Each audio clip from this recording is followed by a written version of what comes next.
Kami berdoa saat ini Tuhan, ketika kami akan mendengarkan firman Tuhan, Tuhan berbicara melalui pikiran hamba-Mu, perkataan hamba-Mu, tanpa interupsi dari kuasa gelap manapun di dalam nama Yesus. Lepaskanlah roh hikmat dan wahyu, supaya kebenaran yang diberitakan ini dapat dipahami, dimengerti sesuai dengan tingkat kerohanian umat-Mu yang mendengarkan saat ini. Terima kasih Tuhan buat kesempatan yang diberikan kepada hamba-Mu untuk menyampaikan firman kepada umat-Mu yang ditebus dengan kuasa darah Yesus yang mulia itu. Terima kasih Bapa, kami sambut firman-Mu dalam nama Yesus. Setiap orang yang percaya katakan amin. Umat Tuhan, tentu hari-hari ini gereja Tuhan, orang percaya, termasuk jemaat Victory of Community, teman-teman kita, partner kita, teman sahabat VLC, ya, Anda bertanya-tanya apa yang akan disuarakan atau apa pandangan daripada jemaat Victory of Community tentang situasi yang ada hari-hari ini. Nah, untuk itu ke depan mulai hari ini dan berseri ke depan selama kita masih diberikan kesempatan untuk ibadah online, saya akan mengajarkan setiap hari Rabu kepada kita tanda-tanda akhir zaman, ya. Nah, saya mengambil kebenaran atau prinsip atau topik ini khususnya agar jemaat ini Anda tidak termakan, tidak terbawa dengan pengajaran-pengajaran yang diajarkan kepada banyak gereja Tuhan, kepada orang percaya yang hari-hari ini di internet, di berbagai macam media Anda boleh dapatkan. VLC punya prinsip kebenaran, punya teologi yang kita percaya, punya dasar-dasar firman yang kita percaya, dan bagi Anda yang berjemaat di sini, Anda yang hidup tertanam dalam jemaat ini, ikutilah kebenaran dari mimbar ini, dan jangan banyak Anda mendapatkan ada yang dikirimin cuplikan-cuplikan itu video-video, lalu di bawahnya ada tulis hendaklah engkau sebarkan ini kepada 10 orang supaya gini, macam-macam lah, ya. Bagi saya akan melakukan perintah pemimpin-pemimpin rohani saya. Kalau pemimpin rohani saya memerintahkan saya untuk lakukan, saya akan siap. Tapi kalau sekedar seseorang yang berkata dia nabi, dia rasul, diperintahkan ke seluruh dunia, seluruh bangsa ini, saya akan terima dan saya akan bawa di dalam doa. Tapi saya tidak langsung lakukan karena dia adalah dia. Tapi saya harus lakukan orang-orang pemimpin yang terkonek dengan rohani saya, terkonek dengan kehidupan saya. Karena saya bukan jemaat lepas, saya seorang pribadi, anak Tuhan, bukan saja seorang penatua jemaat, tapi anak Tuhan, orang percaya yang juga punya pemimpin rohani, punya nabi dan rasul, punya sinode, punya organisasi yang punya dasar-dasar teologi yang saya harus hormati, dan saya percayai selama mereka mengcover saya secara rohani maupun secara organisasi. Demikian pula jemaat VLC. Bilang kiri kanan, nggak usah bingung-bingung, dengar saja penatua bicara. Oke? Ya, hari ini kita bicara soal tanda-tanda zaman. Kita melihat COVID-19 telah membuat kita, memaksa kita untuk berpikir, berdoa secara sungguh-sungguh dengan berpikir tentang apakah ini akhir zaman sudah tiba. Itulah sebabnya ketika kita bicara soal tanda-tanda akhir zaman, maka yang pertama kita harus mengerti bahwa ini saatnya peralihan zaman. Tanda-tanda COVID, dengan adanya COVID-19 ini memberikan kepada kita signal bahwa peralihan zaman sedang terjadi. Matius 23 ayat 37 sampai dengan Matius pasalnya yang ke-24 ayat 1 saya akan baca. Matius 23:37, Yerusalem, Yerusalem, engkau yang membunuh nabi-nabi dan melempari dengan batu orang-orang yang diutus kepadamu. Berkali-kali aku rindu mengumpulkan anak-anakmu sama seperti induk ayam mengumpulkan anak-anaknya di bawah sayapnya, tetapi kamu tidak mau.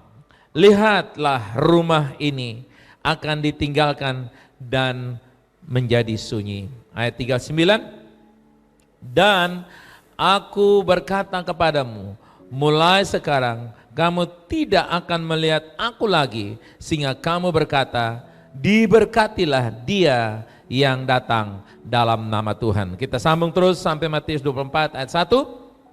Sesudah itu Yesus keluar dari bait Allah, lalu pergi. Maka datanglah murid-muridnya dan menunjuk kepada bangunan-bangunan bait Allah. Yang pertama, saudara kekasih, kita harus tahu bahwa Yerusalem sebagai kota pembunuhan.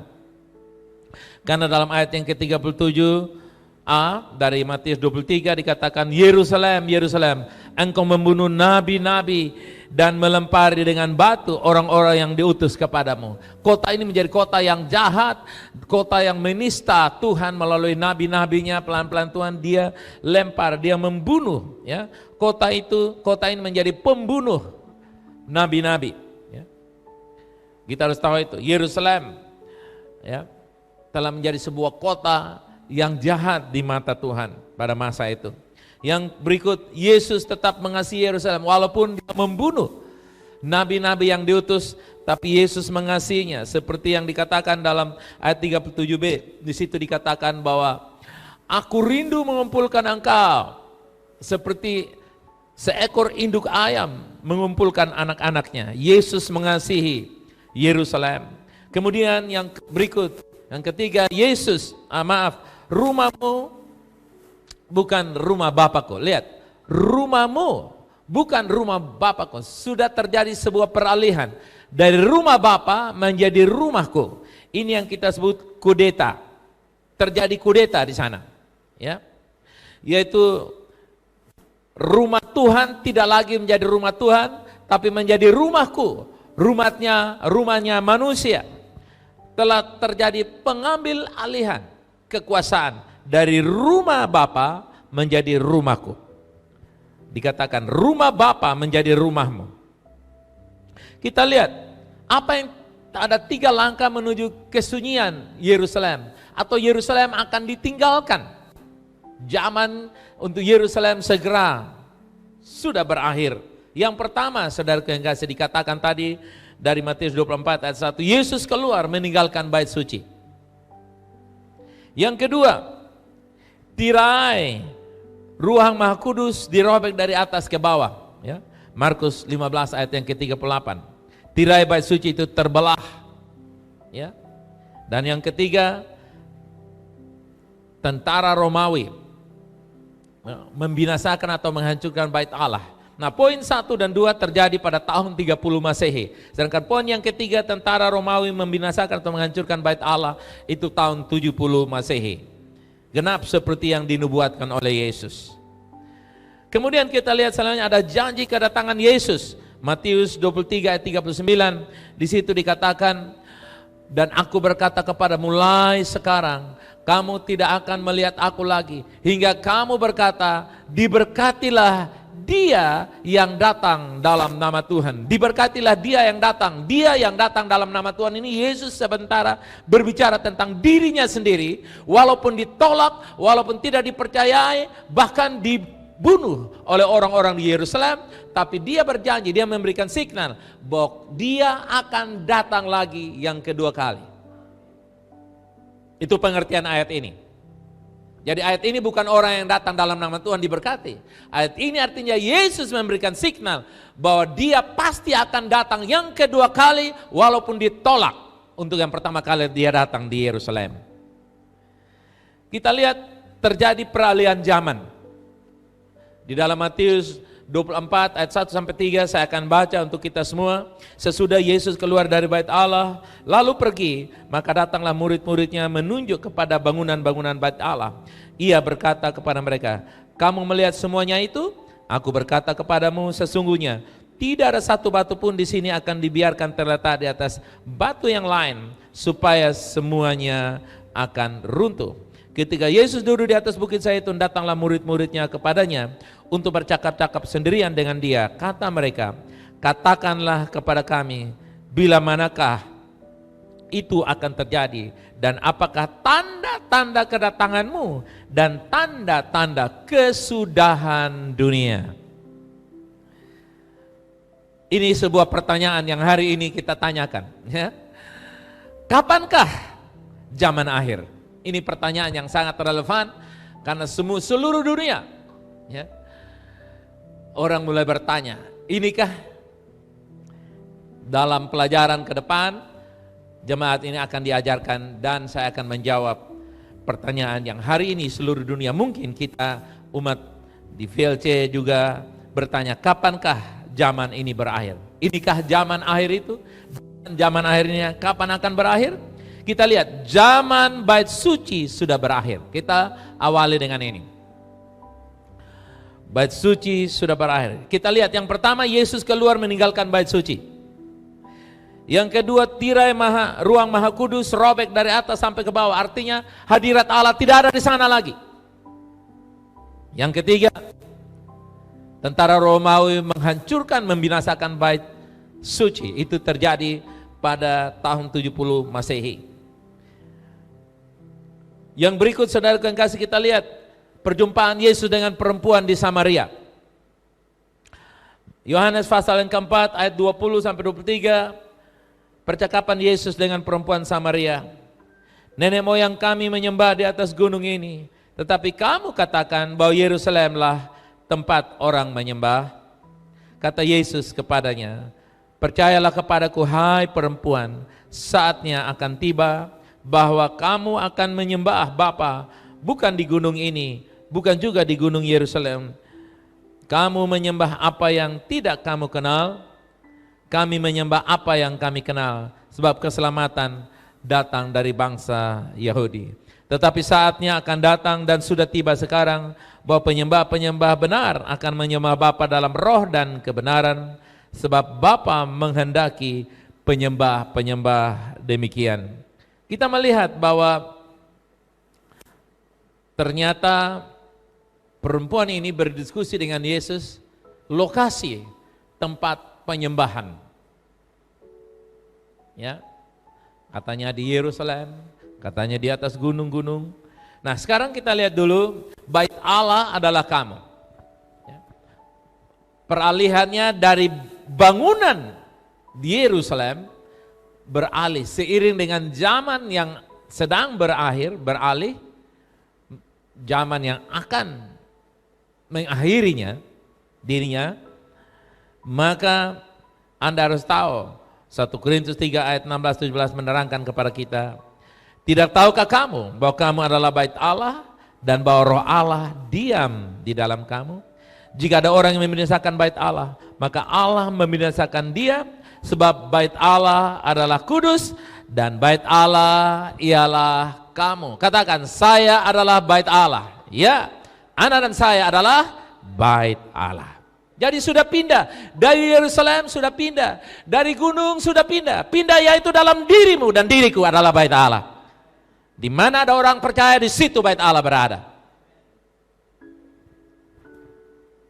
Bahkan diteguhkan dalam Efesus 2 ayat 19 dan 21. Efesus 2 ayat 19 sampai 21 dikatakan demikian.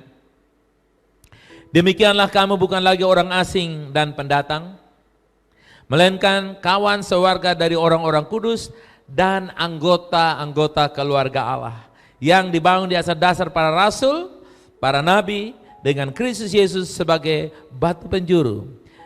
Di dalam dia tumbuh seluruh bangunan rapi tersusun menjadi apa? Bait Allah yang kudus di dalam Tuhan. Sekali lagi, bait Allah ada di mana? Ada di antara saya, yaitu saya dan saudara. Dimanapun kita berada, itulah bait Allah. Orang percaya adalah bait Allah. Nah, bait Allah itu sama dengan rumah Tuhan, sama dengan tubuh Kristus, sama dengan Sion surgawi. Coba kita ulangi sama-sama. Bait Allah sama dengan rumah Tuhan, sama dengan tubuh Kristus, sama dengan Sion surgawi. Nah, zaman itu ada Gunung Gibeon, di mana Gunung Gibeon, ya, Gunung Gibeon, ya, Gunung Gibeon, bukan gunung yang lain, Gunung Gibeon. Gunung Gibeon adalah di mana kemah Musa dibangun. Oke, Gunung Gibeon. Kemudian ada lagi yang kita sebut Gunung Sion. Gunung Sion itu tempat kemah Daud dibangun di sana. Gunung Sion adalah tempat apa? Kemah Daud. Lalu kemudian Gunung Moria, bukan Gunung Maria, Gunung Moria. Kadang-kadang kita ketik, komputer membalik ikut maunya sendiri. Ya. Komputer kok dia melawan nih. Ya, oke, sekali saya ulang. Gunung Gibeon ada kemah Musa. Ya, Gunung Gibeon ada kemah Musa. Gunung Sion ada Pondok Daud. Gunung Moria Bait Salomo. Nah, di dalam Yesaya pasal yang kedua ayat 3, dan banyak suku bangsa akan pergi serta berkata, mari kita naik ke gunung Tuhan, ke rumah Allah Yakub, supaya mengajar kita tentang jalan-jalannya, dan supaya kita berjalan menempuhnya, sebab dari Sion, dari gunung Sion, akan keluar pengajaran dan firman Tuhan dari Yerusalem. Nah, bukan lagi gunung-gunung yang ada kemah Daud, kemah Musa, dan Bait Salomo, tapi di dalam Yesaya 2 ayat 3 dinubuatkan gunung Tuhan atau gunung rumah Tuhan. Nah, saudaraku yang kasih, ini yang dinubuatkan oleh Yesaya, bagaimana gunung rumah Tuhan itu ya akan menjadi gunung tempat yang paling tinggi, karena sudah dinubuatkan bahwa terjadi peralihan dari gedung yang ada secara geografis di Yerusalem, di gunung-gunung, telah beralih ke dalam sebuah gunung Tuhan yang disebut Bukit Sion, yaitu surgawi, Sion surgawi, yang dimana ditulis di dalam 2 Tesalonika 2. Kita akan baca di sana bagaimana Paulus mengingatkan kepada orang percaya agar waspada, karena ada rencana setan yang dia akan pakai, maksudnya setan akan mewujudkannya dengan mengambil alih Bait Allah. Kita baca dulu di 2 Tesalonika pasal yang kedua ayat 3 mulai dan 4. Janganlah kamu memberi dirimu disesatkan orang dengan cara bagaimanapun juga. Sebab sebelum hari itu haruslah datang dahulu murtad, dan haruslah dinyatakan dahulu manusia durhaka yang harus binasa, yaitu lawan yang meninggikan dirinya atas segala yang disebut atau yang disembah sebagai Allah. Bahkan, lihat, perhatikan, ia duduk di mana? Di Bait Allah, dan mau menyatakan diri sebagai Allah. Lihat, Bait Allah yang dimaksudkan ini bukan lagi di Yerusalem, bukan lagi di Gunung Moria, bukan lagi di Gunung Gibeon, bukan lagi di gunung-gunung yang lain, tapi Bait Allah ini adalah saya dan saudara, gereja Tuhan. Ini menjadi sasaran. Jadi Bukit Sion menjadi target setan. Bukit Sion adalah Bait Allah. Bait Allah adalah tubuh Kristus adalah gereja Tuhan. Jadi Bukit Sion adalah gereja Tuhan. Bait Allah adalah gereja Tuhan. Nah, antikris sasarannya, goalnya adalah menguasai Bait Allah, yaitu saya dan saudara, gereja Tuhan. Nah, kita lihat susunan dari 2 Tesalonika pasal 2 ayat 3 dan 4. Paulus menulis begini. Yang pertama, hari itu. Coba katakan, hari itu. Hari itu bicara soal apa? Kedatangan Yesus yang kedua. Siapapun tidak tahu, tapi kita banyak, semua manusia, banyak orang percaya khususnya tahu tanda-tandanya sudah dekat. Kita tidak tahu kapan, tetapi tanda-tandanya sudah jelas. Kita hari-hari ini sedang ada dalam tanda-tanda yang semakin nyata. Hari itu bicara soal apa? Kedatangan Yesus yang kedua. Kemudian murtad. Murtad, sepertiga pengikut Yesus akan meninggalkan. Itulah sebabnya saudaraku yang kasih, kalau Anda belum komitmen menjadi satu anggota dalam tubuh Kristus, terikat menjadi tubuh Kristus, Anda terancam untuk murtad. Orang Kristen yang jalan-jalan, orang Kristen yang tidak komitmen, orang Kristen yang katanya dia gereja universal, gembalanya langsung Yesus Kristus. Majelisnya adalah malaikat-malaikat. Dia pengkhotbahnya, dia ketua sinodenya, GKJJ, gereja Kristen jalan-jalan. Anda dalam kategori sepertiga yang akan murtad. Itulah sebabnya saudara, sepertiga akan murtad meninggalkan ini bukan sesuatu yang ringan. Akan terjadi kesulitan-kesulitan. Akan terjadi penderitaan-penderitaan yang Alkitab menerangkan. Mau makan pun susah, mau minum pun susah, mau berdagang pun susah, mau berbisnis. Anda dalam keadaan yang parah. Anda dan saya, kita akan mengalami keadaan yang sangat sukar dan sulit. Tapi percayalah, Allah tidak pernah terkalahkan. Ya. Tubuh Kristus tidak pernah terkalahkan karena Kristus sudah bangkit. Haleluya. Yang ketiga, yang kedua, murtad ini waspada dengan pengajaran-pengajaran yang sesat. Karena itu VLC, Anda ikutilah pengajaran-pengajaran. Kalau kurang mengerti, tanyalah kepada kami para penatua, kami akan memberi jawaban, arahan kemana. Kita tidak kuasai seutuhnya. Siapapun dia, pendeta, nabi, rasul manapun, saya jamin dia tidak kuasai seutuhnya. Mungkin dia kuasai 99%. Siapa tahu 1% itu ada di sini, saudara yang kasih. Itulah sebabnya saudara yang kasih, jangan mau dibingungkan. Tadi Paulus bilang, jangan kamu berdirimu disesatkan orang dengan cara bagaimanapun juga. Penglihatan, nubuat, apalagi yang kiriman video baru bilang, tolong sebarkan ini, kalau tidak nanti HP-mu akan hang. No way.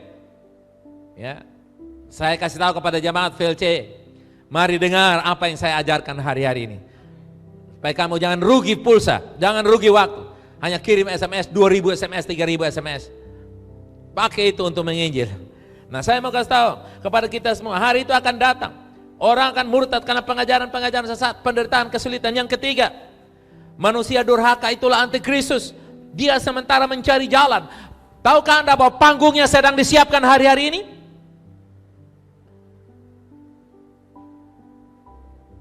Dia sementara mencari jalan untuk naik di mimbarnya, untuk berkata dia adalah Allah. Yang keempat, bait Allah, gereja Tuhan, tubuh Kristus. Itu yang disebut dalam 2 Tesalonika 2 ayat 3 dan 4. Hari itu kedatangan Yesus, murtad, sepertiga pengikut orang percaya akan tinggalkan Yesus karena tantangan, kesulitan, pengajaran sesat, penderitaan, manusia durhaka. Lucifer itu akan datang. Ya, antikristus itu akan datang. Nah, saudaraku yang kasih, sekarang banyak orang reka-reka. Saya tidak mau menyebutkan pandangan saya antikristus itu dari mana, siapa lagi. Apalagi saya kasih tahu si A antikristus, waduh.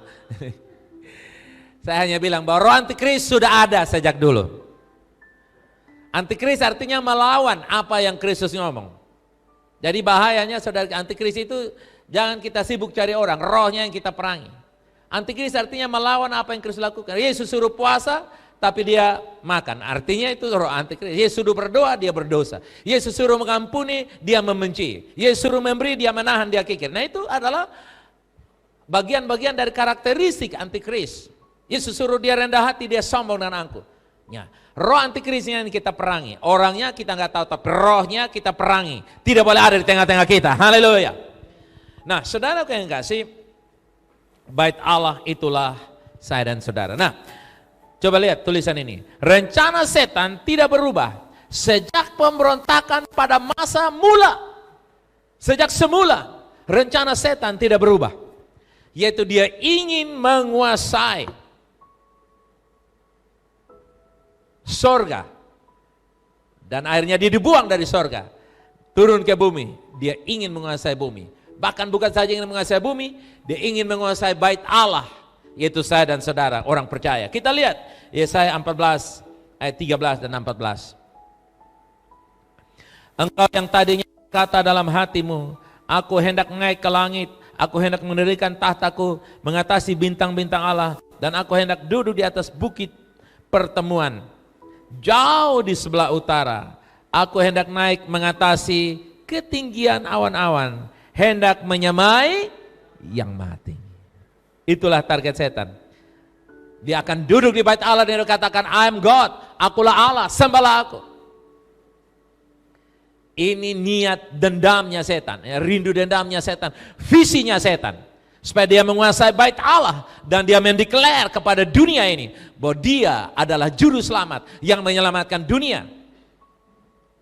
Sekarang ini kalau ada yang berani kasih tahu bahwa dia minum ini COVID-19 sembuh, langsung dia disembah, saudaraku.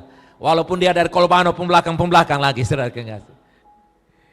Makanya Bill Gates dan timnya yayasan sementara mengembangkan antibody atau yang kita sebut antivirus, apa yang disebut vaksin. Nah, skenario-nya masih terus berjalan. Mari kita ikuti apa yang akan terjadi dengan semuanya itu. Ya, mereka bilang Amerika akan pulih tahun 2021. Ini baru bulan 4 di tahun 2020, saudara yang kasih, ya. Nah, kalau Amerika yang begitu hebat butuh 1 tahun lebih, Anda bisa jawab Indonesia berapa banyak tahun. Tapi saya percaya Tuhan tidak meninggalkan kita. Ya. Nah, saudara lihat, bukit yang dimaksudkan di situ oleh Yesaya ini, Bukit Sion, tempat di mana rumah Tuhan. Aku hendak, ada 5 kali aku hendak. Ya, aku hendak. Jadi bait Allah sama dengan rumah Tuhan. Nah, rumah Tuhan atau bukit rumah Tuhan, gunung rumah Tuhan inilah yang disebut tadi dalam Yesaya pasal 14, yaitu bukit pertemuan yang menjadi target Lucifer, target antikris, target setan untuk menguasainya. Jadi target setan itu bukan menguasai Yerusalem lagi, tapi target setan menguasai saya dan saudara orang percaya. Itulah sebabnya saudaraku yang kasih, hari-hari ini kalau gereja disuruh kembali dari rumah, justru disitulah gereja akan terbangun, karena gereja dibangun dari komunitas sel yang kecil. Itulah pembentuk gereja yang kuat. Sel-sel adalah pembangun gereja yang kuat. Nah, dengar, sasaran setan ialah menguasai bukit pertemuan, yaitu Bukit Sion, gereja Tuhan, tubuh Kristus. Karena itu hari-hari ini saudara lihat, setan bekerja dengan leluasa untuk mau merebut. Tapi saudara jangan percaya, setan menang, tubuh Kristus tetap jaya. Amin. Kita lihat lanjut, Yesaya 2, ayat 2 dan 3. Akan terjadi pada hari-hari yang terakhir, gunung tempat rumah Tuhan akan berdiri tegak di hulu gunung-gunung dan menjulang tinggi di atas bukit-bukit. Segala bangsa akan berduyun-duyun ke sana. Dengar berita ini baik-baik. Bangsa-bangsa sedang berduyun-duyun, dan berbahagialah saudara sebagai penunjuk jalan, orang kepada keselamatan, orang kepada Yesus, orang kepada rumah Tuhan, tubuh Kristus, Bukit Sion, gereja Tuhan. Itulah tugas saya dan saudara. Kenapa gereja Tuhan menjadi sasaran? Supaya gereja Tuhan bubar, ludas hilang, agar antikris dengan mudah, atau gereja paling tidak menjadi lemah, disesatkan dengan berbagai macam cara, agar gereja keluar dari track, lalu setan datang menguasainya. Jangan kira masih tetap ada orang benar, saudara yang kasih. Amin. Masih ada orang-orang yang menamakan dirinya gereja, yang berdiri kokoh dan kuat. Gunung rumah Tuhan akan menjulang nyata di atas gunung-gunung yang lain. Gunung-gunung yang lain itu bicara soal dunia bisnis, dunia ekonomi, dunia politik, dunia sosial, dunia sistem kepercayaan, media, entertainment. Gunung-gunung yang lain akan di bawah, tapi gunung rumah Tuhan akan naik dan naik dan naik. Bahkan kita menjadi sentra, menjadi fokus, poin. Seluruh dunia berduyun-duyun datang kepadanya. Jadi kalau hari ini ada orang yang keras, ada orang yang menista Tuhan, ada orang yang mengolok gereja, katakan saja, you will come later, you will join later. Kamu nanti akan juga datang. Haleluya. Jangan marah dengan orang itu. Apalagi saudara suanggi orang itu. No, saudara. Jangan pernah lakukan yang jahat. Saudara bilang, you will join us later on. Kamu akan join dengan kita nanti. Amen. Ateis, kamu akan join dengan gereja nanti. Orang-orang yang sombong akan join dengan gereja nanti. Walaupun dengar baik-baik, Antikris akan memakai kekuatan keuangan untuk menguasai bumi ini. Tapi dengar saudara yang kasih, manusia tidak hidup dari uang saja, dari roti saja. Orang benar akan hidup oleh apa? Iman. Haleluya. Katakan, saya hidup oleh iman. Inilah saatnya iman kita dibangun. Amin. Bukit Sion atau rumah Tuhan, gereja Tuhan, bait Allah yang akan menjadi incaran setan. Dia ingin mendudukinya di sana. 1 Korintus 3:17, sekali lagi kita ulangi di sana. Jika ada orang yang membinasakan bait Allah, maka Allah membinasakan dia. Baca, sebab bait Allah adalah kudus dan bait Allah itu ialah kamu. Taruh tangan di dada, katakan, saya adalah bait Allah. Bait Allah yang kudus. Ya, Anda dan saya adalah bait Allah. Barang siapa yang membinasakan dia, saudara, kesulitan penderitaan, dan ketika antikris menguasai, dia akan menjajah, dia akan membuat penderitaan supaya sebanyak mungkin termasuk orang percaya akan menyangkal Tuhan dan mengikuti dia. Tapi dengar, Alkitab berkata Tuhan akan menghancurkan. Baik umat Tuhan, saya akan lanjutkan untuk episode yang berikut. Cukup hari ini saya bagikan, gereja Tuhan adalah tubuh Kristus sebagai pusat kemuliaan Tuhan yang dicari untuk dikuasai oleh setan dan iblis. Tapi percayalah, Tuhan sudah mendahuluinya, Tuhan sudah mendudukinya, dan kemuliaan Tuhan. Kenapa gereja Tuhan menjadi sasaran? Karena gereja Tuhan satu-satu yang bisa membatasi pekerjaan setan dan iblis. Gereja Tuhanlah yang diwariskan kerajaan Allah di bumi ini. Nah, apa yang harus kita lakukan sebagai orang percaya? Pertama, saling membangun satu dengan yang lain.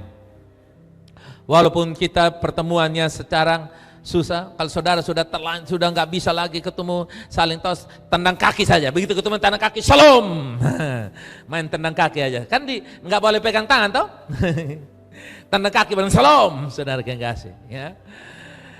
Dengar saya, saudara yang kasih. Pertama, bangun hubungan yang kuat. Anda yang sudah punya jiwa-jiwa yang muridkan, kasih mereka firman, kasih mereka kekuatan. Dengan kata lain, membangun sampai terikat menjadi satu tubuh. Makanya saya semakin yakin bahwa keterikatan kita bukan karena banyak, tapi kesatuan yang luar biasa.